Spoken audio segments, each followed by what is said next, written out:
শুভেচ্ছা দেবাশিস দণ্ড। কি দিনকাল পড়লে বলুন দেখি। মোবাইল যুগটা আইসে খবরিটা পুরো জাম করে দিল। আগে কি হইতো, বৈশাখ মাসটা পড়লে ই উকে উ তাকে বলা বলি করত, নববর্ষের শুভেচ্ছা লিবে। দশমীর দিনকে ঠাকুর ভাসান হইলে বলতো, বিজয়ার শুভেচ্ছা লিবে গো। জন লোকগুলো ইংরাজিতে পায় তারা মারত, ওরা মানাতো হ্যাপি ক্রিসমাস, নয়তো 1 জানুয়ারি। বাস, কোটা খতম। আর এখন মোবাইলটা আইসে দিলটা পুরা ছিতরা ফুটা করিয়ে দিল।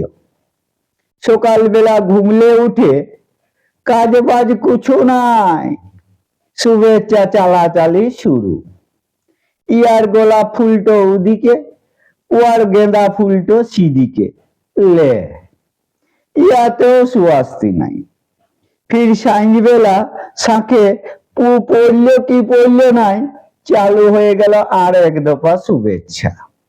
জ্বলন্ত প্রদীপের পিকচারটা নিয়ে তখন হরবড়। পিকচার বলে রক্ষা, নয়তো মোবাইলে আগুন লাগাই দিত। মোবাইলটা হাতে পায়ে পাবলিকের কারদানি যা বাড়িছে না, কি বলিব। জ্যৈষ্ঠ মাস পড়লে বলিবে চাঁদি ফাটা শুভেচ্ছা, শ্রাবণ মাস পড়লে বলিবে বৃষ্টি ভেজা শুভেচ্ছা, ফাগুন মাস পড়লে বলিবে পলাশ ফুটা শুভেচ্ছা। হরিয়ে শুভেচ্ছার কমতি নাই। আরো কত ঢঙের শুভেচ্ছা রয়েছে, কি বলবো। আপনি রক্তদান শিবির খুলেছেন, মনে করলেন 2-4 জন আইসে রক্ত দিবে। ও বাবা, পাবলিক আইসে শুভেচ্ছা শুভেচ্ছা করে হরপাব্বা আনছুটাইন দিল, রক্ত দিল না। আপনার কবিতার বই বিরাইবে, মনে করলেন 2-4টা খদ্দের পাওয়া যাবে।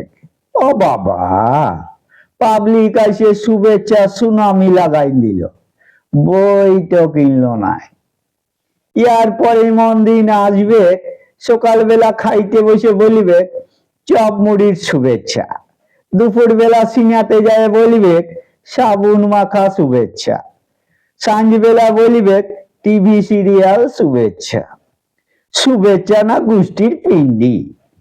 হ্যাঁ, সবাইকার মনে যখন অতই শুভেচ্ছা, দেশটার শুভেচ্ছা হচ্ছে নাই কেন?